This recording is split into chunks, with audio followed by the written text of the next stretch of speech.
అమరావతిలోని విట్ యూనివర్సిటీలో జెన్జెడ్ పోస్టాఫీస్ను గ్రామీణ అభివృద్ధి కమ్యూనికేషన్ శాఖ కేంద్ర సహాయక మంత్రి పెమ్మసాని చంద్రశేఖర్ శుక్రవారం ప్రారంభించారు. ఈ సందర్భంగా పెమ్మసాని చంద్రశేఖర్ మాట్లాడుతూ రైల్వే తర్వాత అత్యధికంగా పోస్టల్ శాఖలోనే 4,50,000 మంది ఉద్యోగులు పనిచేస్తున్నారని తెలిపారు. ఈ ఉద్యోగులందరినీ సమర్థవంతంగా ఉపయోగించుకుంటే దేశంలోనే పటిష్టమైన శాఖ పోస్టల్ డిపార్ట్మెంట్గా నిలుస్తుందన్నారు. లేటెస్ట్ టెక్నాలజీ రావడం వల్ల ఎక్కడెక్కడ ఏం జరుగుతుంది సులభంగా తెలుస్తుందన్నారు. కేవలం లెటర్స్ బట్వాడికే పరిమితం కాకుండా ఈ-కామర్స్ ప్లాట్ఫామ్ గా మార్చామని తెలిపారు. ప్రతి ఉద్యోగి తమ విధులు సజావుగా నిర్వహించేలా చూస్తున్నామని చెప్పారు. సాంకేతికత సాయంతో ప్రైవేట్ కొరియర్ సర్వీసులకు ధీటుగా పోస్టాఫీసులను తయారు చేస్తున్నామని అన్నారు. మార్కెటింగ్ కోసం ఒక నిపుణుడి ప్రత్యేక అధికారిని నియమించామని తెలిపారు. మానవ వనరులను సక్రమంగా వాడుకొని వాటిపై దృష్టి సారించామని చెప్పారు. జెన్జెడ్ పోస్టాఫీస్ ఏర్పాటు లక్ష్యం యువతను ప్రభుత్వ వ్యవస్థల్లో భాగస్వాములు చేయడమేనని అన్నారు. రైల్వేస్, డిఫెన్స్ తర్వాత మాకు హైయెస్ట్ ఎంప్లాయీస్ ఉన్నారు 4,50,000 మంది.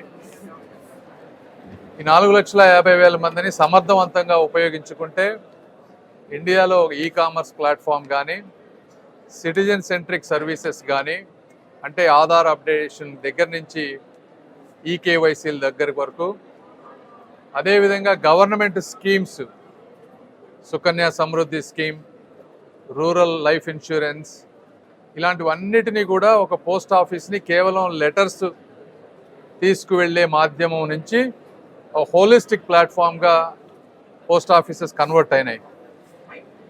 మొట్టమొదటిసారిగా 5,000 కోట్ల రూపాయలు ఖర్చు పెట్టి ఒక అద్భుతమైన ఐటీ 2.0ని ఈరోజు అన్ని పోస్ట్ ఆఫీసులో పెట్టాం. అదేవిధంగా లేటెస్ట్గా ఈ టెక్నాలజీ రావటం వల్ల ప్రతి పోస్ట్ ఆఫీసుల్లో ప్రతి వ్యక్తి ఏ విధంగా పనిచేస్తున్నారనేది తెలుస్తూ ఉంది. అదేవిధంగా ఒకప్పుడు పోస్ట్ ఆఫీసులో ఎంప్లాయీ ఎక్కడి నుంచైనా లాగిన్ అయ్యేవాళ్ళు, ఇప్పుడు పోస్ట్ ఆఫీస్ లొకేషన్కి వెళ్ళి అక్కడ లాగిన్ అయ్యి పోస్ట్ ఆఫీస్లో 4 అవర్స్ నుంచి 8 అవర్స్ ఎంతవరకు అయితే వాళ్ళ టైం ఉందో అక్కడ ఉండి సర్వీసెస్ అందించాలి అనే విధంగా ఎన్నో వినూత్నమైనటువంటి కార్యక్రమాలు పోస్ట్ ఆఫీసెస్కి తీసుకొచ్చాం. పోస్టల్ ఈ పార్సిల్ సర్వీసెస్ అన్నిట్లో కూడా SMS ట్రాకింగ్ ఇవన్నీ పెట్టి ప్రైవేట్ కొరియర్స్ ఎలా ఉన్నాయో వాళ్ళకి తగ్గట్టుగా ధీటుగా ఈ రోజున సర్వీసెస్ తీసుకొస్తా ఉన్నాం పోస్ట్ ఆఫీసెస్లో. ఫస్ట్ టైము ఒక PSUలో పబ్లిక్ సెక్టర్ యూనిట్లో బయట నుంచి ఒక చీఫ్ టెక్నాలజీ ఆఫీసర్ని తీసుకొచ్చి ఐటీ మొత్తం చూసే విధంగా చేశాం. అదేవిధంగా ఇప్పుడు చీఫ్ మార్కెటింగ్ ఆఫీసర్ని కూడా ఒకళ్ళని హైర్ చేస్తూ ఉన్నాం.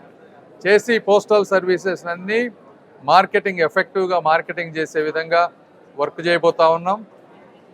ప్రతి రాష్ట్రంలో ఉండేటువంటి చీఫ్ పోస్ట్ మాస్టర్ జనరల్ ఎవరున్నారో వాళ్ళందరికీ మంత్లీ టార్గెట్స్ సర్వీసెస్ అన్నింటిలో పెట్టి ఒక అకౌంటబిలిటీ మెకానిజం క్రియేట్ చేసి ఈరోజు రెవెన్యూని ఇంక్రీజ్ చేసే విధంగా, అంటే ఉన్న వ్యక్తులందరినీ సమర్థవంతంగా వాడుకునే విధంగా ఈరోజు పోస్టల్ శాఖ పనిచేస్తూ ఉంది.